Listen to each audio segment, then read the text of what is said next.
Jessica Valenti has a book called He's a Stud, She's a Slut, and 49 Other Double Standards Every Woman Should Know. And she has 50 in here, and I'm going to read some of them because they seem obvious, but we sort of take it for granted. We accept a lot of double standards without thinking, okay? Something to think about. He's a hipster, she's a hoe. There's no doubt that women are expected to look a certain way. We all know what the unrealistic beauty standards are in this country: skinny, white, big breasts, and so on. But it's not just our bodies that are privy to sexism. The way we present them is as well. Women are never ever supposed to dress schlumpy or seem unkempt. But on the other hand, we're chastised if we dress too sexy. When I was promoting my first book, I went on Comedy Central's The Colbert Report. I was extremely excited and nervous, especially about what to wear. I knew that because I was a feminist, I would be judged more harshly for the way I looked. I decided to go for a businesslike outfit: a white button-down shirt, blue knee-length skirt, and pumps. Super simple. After the show aired, one of the first emails I got was from a guy who told me I was obviously trying to show off my legs by wearing a skirt and heels, and I was flaunting my sexuality. It wasn't the only email I got to that effect. It's amazing, really. Women are seen so much as public property, as objects to look at and judge. People actually think it's appropriate to go out of their way to comment on women's appearance. They think it's their right. For example, Southwest Airlines harassed two women in separate instances for dressing inappropriately.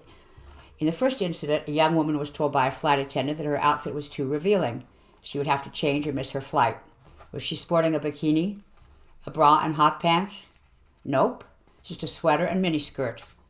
Another woman, just weeks later, was told to cover up with a blanket. She was wearing a tank top. Just a side note, when was the last time that a guy with a beer belly hanging out of his shirt was reprimanded? The only thing I saw that these two women flying Southwest had in common in the pictures was that they were both very pretty by conventional beauty standards, and they were both well endowed in the breast department. Now, as someone with not small breasts, nothing pisses me off more than someone assuming my outfit is too sexy just because of said breast's presence. We can't help it. Even if these women were dressing in a deliberately sexy way, so what? They're only doing what society basically demands of them. Let's be honest, if we don't dress to impress, we still have to put up with bullshit. Just take Darlene Jesperson, a bartender in Reno, Nevada, who sued her boss for trying to force her to wear makeup. She'd worked at Harrah's Casino for 21 years. She said she just didn't want to wear powder, blush, mascara, and lipstick, which were part of the dress code for the female employees at the bar. Seems pretty reasonable to me. But she actually lost her case. A court of appeals ruled that the casino can force women to wear makeup. So if we dress up, we're whores, and if we don't, we're sloppy. There's no winning for women.